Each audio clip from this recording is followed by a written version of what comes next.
초미세먼지로부터 국민을 보호하고 사회 경제적 피해를 최소화하기 위한 다양한 과학 기술을 소개하고자 합니다.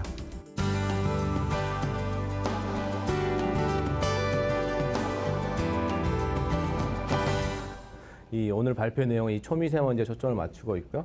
또 다양한 용어로 현재 불려지고 있습니다. 에어로졸이라고도 많이 하는데, 에어로졸은 이제 공기 중에 부유한 모든 액체 고체 입자를 에어로졸을 하고요. 또 황사 같은 경우에는 이제 자연적으로 발생한 입자인데, 이제 사막에서 발생한 그런 먼지들을 이제 황사라고 이제 표현을 하기도 합니다. 그래서 현재 우리나라에 뭐 관측 예보 경보 시스템이 있고요. 실제 미세먼지, 초미세먼지 국가 기준이 있고, 이제 현재 예보 시스템 또는 경보 시스템이 현재 돌아가고 있습니다. 그래서 현재 뭐 미세먼지, 초미세먼지 농도는 뭐 에어코리아라든지 스마트 앱에서 현재 실시간으로 농도 같은 경우 확인할 수가 있습니다. 그래서 초미세먼지에 저희가 관심을 더 갖는 이유는 사실 초미세먼지가 크기가 작기 때문에 더 높은 투과성이 있다는 것이고요.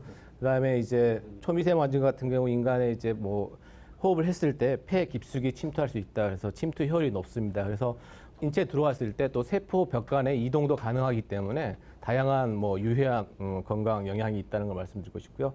사실 우리 몸에도 이렇게 입자가 들어왔을 때 제거 메커니즘이 있습니다. 그래서 우리 인간의 폐 같은 경우 대식세포라는 게 미세먼지를 이제 잡아서 이제 제거를 하는데, 너무 많은 농도로 이제 들어오면 더 이상 잡지를 못합니다. 그래서 남아있는 이런 미세먼지들이 이제 뭐 다른 기관이라든지 이동을 하게 됩니다.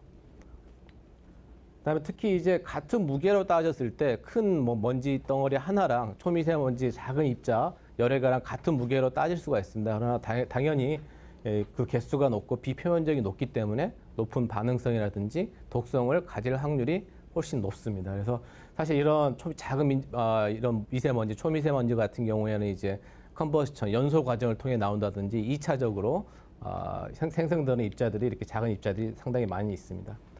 또 초미세먼지는 뭐 시정 악화, 가장 국민이 체감할 수 있는 게 또 일반 체감할 수 있는 지표가 이제 시정이 되겠고요. 다양한 이제 대기 오염을 일으키기 때문에 사회 경제적 피해를 발생하고 있다.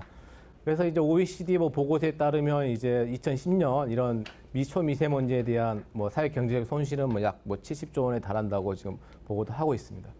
사실 이런 초미세먼지가 건강에 뭐 이렇게 악영향을 줄 뿐만 아니라 기후변화라든지 기상재해에도 사실 영향을 주고 있습니다. 그리고 저희가 잘 모르는 파트인데요. 사실 이제 공기 중에 떠 있는 입자들이, 초미세먼지들이 이제 지구에 도달하는 태양빛을 반사하기도 하고 흡수하기도 하면서 전체적인 지구 열 평형에 영향을 상당히 주고 있습니다. 그래서 최근 기후변화 협약 보고서에 따르면 이런 에어로졸의 그 기후변화 영향의 불확실성이 가장 크다고 알려졌습니다. 그리고 이런 복사 열 평형뿐만 아니라 구름 형성, 사실 구름 형성에 이런 입자들이 상당히 중요한 역할을 합니다. 그래서 이런 입자들의 종류라든지 크기에 따라 또 개수에 따라서 구름 물방울의 크기, 농도도 틀려지고 강수도 틀려지고 구름의 생성 시간도 틀려집니다. 그래서 기후 변화에도 영향을 주고 있다는 걸 말씀드리고 싶습니다.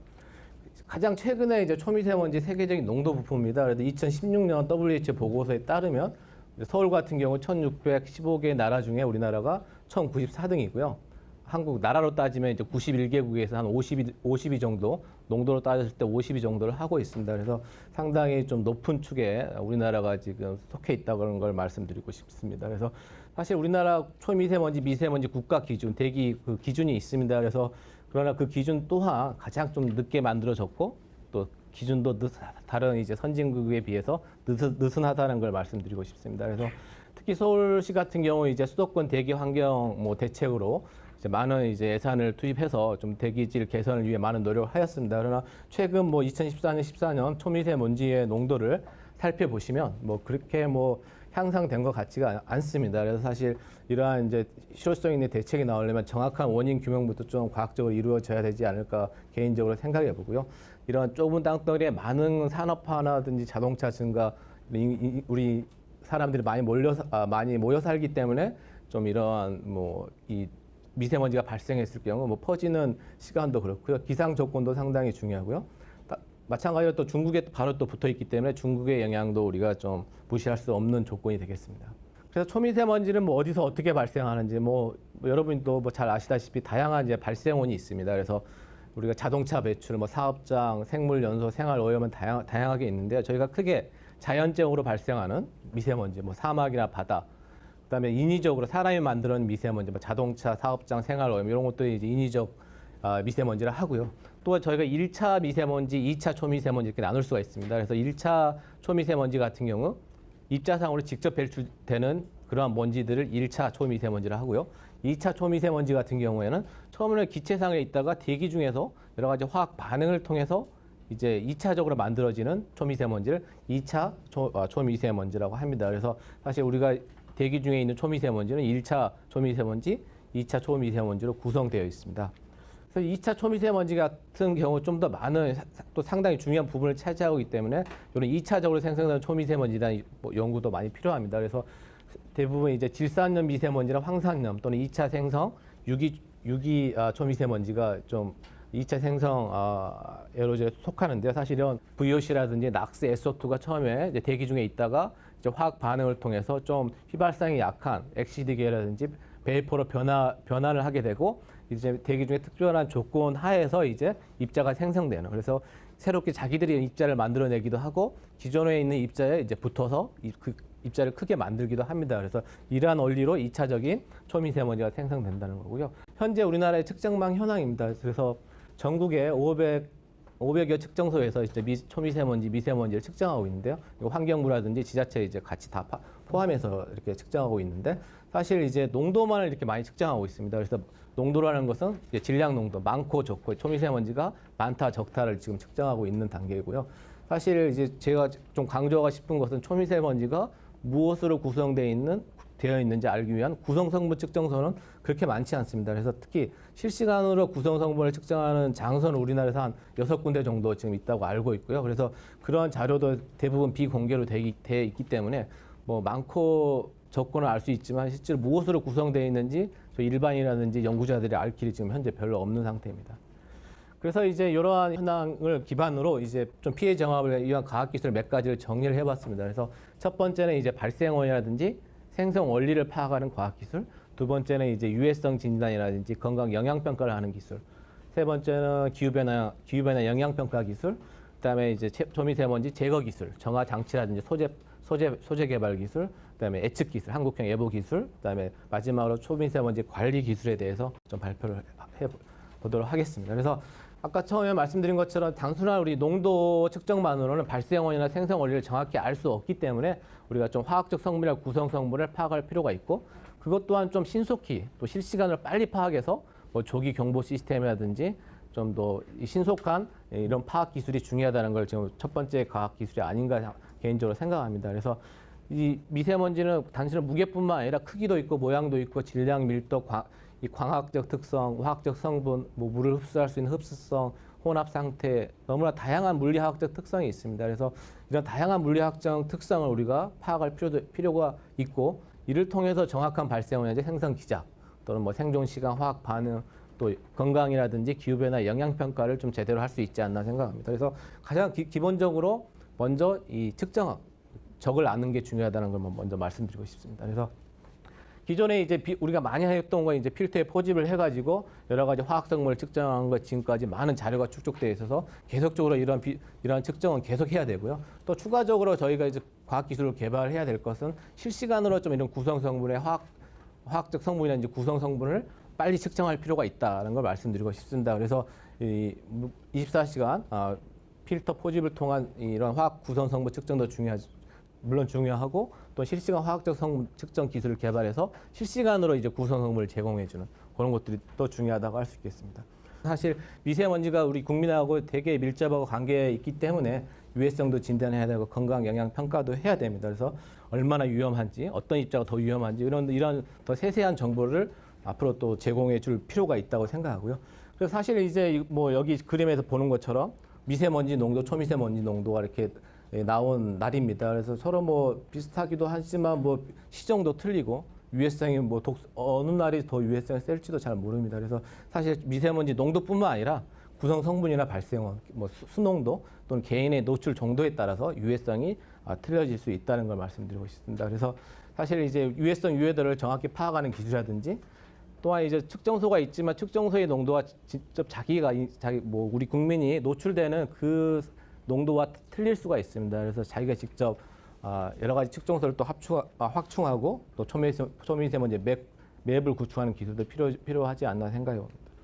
그래서 이제 유해성 데이터 발생음을 어떻게 유해성 데이터베이스를 구축하느냐 하면 다양한 이제 기초적인 실험이 있습니다. 세포 독성, 뭐 유전 독성, 산화 독성을 인비트로 테스트를 통해서 초미세먼지 발생음물로 이제 그런 독성 데이터베이스를 구축하는 거고요. 마찬가지 이제 흡입 독성 연구도 해야 되고 또한 이제는 이런 기초적 연구뿐만 아니라 역학 조사, 또 유해성 평가, 질병병이라든지 뭐 취약, 민간 계층에 대한 이런 역학 조사도 이러한 역학 조사도 필요합니다. 그래서 이런 다양한 기술이 융합이 돼야지 유해성 진단도 가능하지 않을까 생각해 봅니다. 그래서 이번에는 이제 한국형 초미세먼지에 대한 독성이 어떻게 상대적으로 틀린지, 그래서 모든 입자가 똑같은 독성을 당연히 가지고 있지 않다고 지금 예상하고 있고요. 그래서 이런 이제 뭐 한 가지 예를 뭐 보여드리면 볕집 연소 입자, 소나무, 석탄 염소, 뭐 디젤 자동차 입자에서 상대적인 독성이 이렇게 다 틀린 걸로 알 수가 있습니다. 그래서 엔드 포인트에 따라서 이렇게 다양한 여러 가지 유전 독성이나 산화적 송상, 뭐 세포 독성이 다 틀리게 나온다는 걸 보여주고 있고, 현재까지의 결과로는 이제 현재 디젤 자동차에서 나오는 뭐 초미세먼지가 현재 독성이 높게 나오고 있습니다. 다음에 이제 노출 농도를 이제 측정하는 게 중요합니다. 그래서 일반 측정소에 측정하는 농도는 저는 뭐 2층 건물의 옥상에서 현재 미세먼지 농도를 측정하고 있고 그 농도가 현재 공개되고 있습니다. 그래서 사실 우리가 뭐 백화점 하면 자동차나 이런 데가 많은 곳을 이렇게 지나갈 때 우리가 노출되는 농도랑은 뭐 차이가 있을 수가 있다. 아까 말씀드린 대로. 그래서 초미세먼지 농도 정보의 사각지대를 최소화할 수 있는 그런 연구도 필요하다 생각합니다. 이 초미세먼지를 잘 파악하는 게 중요하다. 그래서 더 많은 곳에서 더 빠르게 또 더 상세하게 종합 진단도 하고 건강 영향 평가라든지 기후 변화 영향 평가를 하는 그런 과학 기술 개발이 필요하지 않나 생각해 봅니다. 사실 가장 효과적인 제거는 이제 배출원에서 어떤 사업장이나 발전소에서 나오기 전에 그 원천적으로 제거하는 게 가장 효과적이고 경제성이 있다고 말씀드리고 있습니다. 그래서 대기로 확산되기 전 발생원에서 제거하는 기술도 중요하고요. 아까 또 2차적으로 생성하는 초미세먼지가 상당히 많기 때문에 2차적으로 생성되는 초미세먼지를 만들어내는 전구체, 낙스라든지 SO2 또는 VOC 같은 걸 제거할 필요도 있다는 걸 또 말씀드리고 있습니다. 그래서 이렇게 배출원에서 원천적으로 제거하는 기술뿐만 아니라 이제 개인용 프로텍션, 뭐 마스크라든지 그런 제거 장치, 그다음에 이제 실내에 이제 많이 있는 뭐 공기 정화 장치가 또 제거 기술이 될 수 있겠고요. 그다음에 사실 이제 가장 비효율적인 건 뭐 실외에서 제거하는 건데 그건 뭐 좀 아이디어 차원에서 많이 나오는 것 같습니다. 그래서 현재 이제 사업장에서 다양한 초미세먼지 배출원별 제거 기술이 있습니다. 그래서 뭐 화력 발전소라든지 시멘트, 제철소, 소각장 뭐 이런 데서 뭐 다양한 제거 기술이 적용되고 있습니다. 그래서 원심력을 통해서 제거하는 원심력 집진, 정전기력을 이용한 전기 집진, 필터를 이용한 여가 집진, 또 물을 이용한 습식 집진, 이러한 것들이 이제 하이브리드 다양하게 조합이 되어가지고 현재 미세먼지를 제거하고 있는데요. 사실 현재 우리나라의 이 대형 배출 사업장의 배출 기준이 총 부유먼지로 되어 있습니다. 그래서 우리 초미세먼지가 얼마만큼 나온지도 모르고 초미세먼지를 얼마나 잘 제거하고 있는지도 사실 잘 모르고 있습니다. 그래서 이런 배출 기준이 총 부유먼지로 되기 때문에 모든 사업장이 거기에 맞추다 보니까 초미세먼지는 많이 일단 이제 뭐 큰 입자만 많이 제거하면 총 부유 기준은 좀 맞출 수 있지 않나 그런 생각을 해봅니다. 그래서 이러한 이제 제거 기술의 선진화가 많이 필요하지 않나 생각해보고요. 이제 이동형 차량, 이제 디젤 자동차에도 이제 제거 장치가 지금 달려 있습니다. 그래서 디젤 엔진에서 나온 미세먼지를 제거하기 위한 뭐 DPF, 디젤 파티클 필터 같은 게 부착되어서 입자상 물질을 제거하고 있고요. 사실 이제 낙스가 많이 이제 이런 디젤 자동차에서 나오기 때문에 또 낙스 제거까지 2차 미세먼지 생성에 기여하는 지소산화물 저감 기술까지 동시 저감이 상당히 중요합니다. 이런 것들이 지금 설치되어 있고 계속적으로 지금 이걸 향상시키려는 노력을 하고 있는 걸로 알고 있습니다.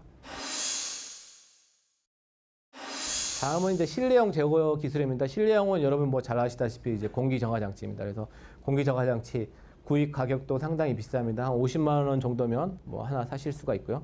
그러나 이제 구입 가격이 중요한 게 아니라 이건 유지 비용이 상당합니다. 계속 뭐 유지 비용 연 20만 원 정도 들고 뭐 고농도에 노출이 되었을 때 뭐 계속적으로 또 필터를 교체해 줘야 되기 때문에 이거 뭐 국민이 부담을 이게 할 수가 있을지 없을지도 모르겠습니다. 그래서 이러한 것들이 이제 필터 교체가 문제이기 때문에 좀 필터 교체 주기를 길게 할 수 있는 공기 정화 장치라든지 아예 필터가 없는 공기 정화 장치, 그런 것들을 이제 과학기술로 또 개발할 필요가 있지 않나 생각합니다. 그래서 저희가 이제 저희 이거 사업단에서 하고 있는 건데요. 이제 필터가 없는 무필터 정화 장치, 그래서 입자를 엄청 크게 키워가지고 충돌 로스를 제거하는 그런 과학 기술을 할 수 있겠습니다. 그다음에 이제 필터의 성능이 계속 유지되도록 하전 기술이라든지 필터 정전 필터 소재를 또 바꿔가서 이렇게 계속 이 필터 교체 주기를 최소한 줄일 수 있는, 그래서 국민 부담을 완화할 수 있는 그런 실내용 공기 정화 장치를 개발하고 있다는 걸 말씀드리고 싶습니다. 그래서 또 개인용은 현재 이제 황사 마스크가 많이 사용되고 있는데, 황사 마스크의 경우 이제 식약청에서 인증을 합니다. 그러나 황사 마스크의 경우에는 이제 우리가 초미세먼지 80% 이상 좀 제거하면 황사 마스크 인증을 받습니다. 그래서 또 작은 초미세먼지가 같은 경우 이제 제거가 얼마나 잘 되는지 이제 일단 제거 안 되고 이제 통과될 수 있는 입자도 있을 수가 있고요. 그래서 기존의 이제 황사 마스크보다 이제 제거 성능도 뛰어나면서 숨쉬기 편한 그러한 이제 초미세먼지용 마스크도 개발할 필요가 있습니다. 다음은 이제 좀 실외용 제거 기술을 좀 소개해드리도록 하겠습니다. 그런 제가 하는 것도 아니고 이건 좀 아이디어 수준에서 나온 기술들입니다. 그래서 빌딩에 이제 우리가 물을 뿌릴 수 있는 스프레이 기술을 이용해서 고농도 미세먼지가 발생했을 때 이제 물을 뿌려가지고 입자를 제거할 수 있는 기술. 그다음에 인공 강우, 또 인공적으로 비를 만들어서 이렇게 미세먼지를 제거하는 기술이라든지 PM 아주 큰 공기 정화 장치를 이제 설치를 해서 PM 프리존을 만든다. 사실 아까 말씀드린 대로 이건 경제성이라든지 상당히 실효성이 많이 떨어집니다. 사실 미세먼지가 넓은 공간에 분포되어 있기 때문에요. 그래서 사실 이제 최근에 또 버스라든지 그런 대형 버스에 이제 미세먼지 제거 장치를 달아서 이제 도로변이라도 한번 도로변에서 발생하는 미세먼지를 제거해 보자 하는 그런 내용도 아이디어 수준에 지금 나오고 있습니다. 그래서 사실 중국에서 날아오는 미세먼지 수백 킬로미터에 걸쳐서 수백 킬로미터 고도로는 이제 1에서 2km 정도에 걸쳐서 나오고 있기 때문에 상당히 어떤 제거 장치를 해서 이렇게 넓게 퍼져 있는 미세먼지를 제거하기에는 상당히 어려움이 크다고 할 수 있겠습니다. 다음이 이제 예측 기술입니다. 그래서 우리나라 사실 2015년부터 초미세먼지에 대해서도 예보를 하고 있고요. 근데 이제 고농도가 발생했을 때 정확성이 상당히 또 떨어지고 있습니다. 그래서 이러한 예보 기술을 좀 개선할 필요가 있다는 걸 말씀드리고 싶고요. 예보를 알려면 일단 정확한 배출 정보, 아까 처음에 말씀드린 과학 기술 측정 자료가 또 필요합니다. 그래서 배출 정보라든지 기상 정보, 그다음에 한국형 모델, 또 모델링, 예보 간의 모델링이라든지 예보 기법 개선, 이런 것들이 세 박자 잘 갖춰져야지 정확한 초미세먼지 예보를 할 수 있다고 할 수가 있습니다. 그래서 최근에는 예보 간의 그러한 판단 부분을 또 인공지능에 맡겨보자, 그런 아이디어도 지금 나와서 그런 예보의 정확성을 향상시켜보자는 그런 아이디어가 나오고 있는 상태입니다. 마지막으로 이제 초미세먼지 관리 기술입니다. 관리를 하려면 우리가 정확히 너희 얼마만큼 초미세먼지가 나오고 있으니까 공정을 바꾼다든지 저감 장치를 달아야 된다. 그러면 이거 우리 정확히 얼마만큼 나온지를 관리할 수 있는 기술이 필요합니다. 그래서 배출원 확인이나 배출량 측정, 그런 인벤토리 구축이 빨리 되어야 되고요. 또 자동차에서 나오는 미세먼지, 사실 자동차에서 얼마만큼 미세먼지가 나오는지도 측정하는 기술이 상당히 필요합니다. 그래서 사실 그냥 스테이션에서 측정하는 게 아니라 운행 중에 얼마나 많이 발생하는지 그런 원격 감시 기술도 필요하고요. 사업장마다 이제 이러한 총 부유먼지뿐만 아니라 초미세먼지용 센서라든지 여러 가지 측정 장치를 설치해서 정확한 측정량, 배출량을 정확하게 파악한 다음에 관리를 할 수 있지 않나 생각해 봅니다.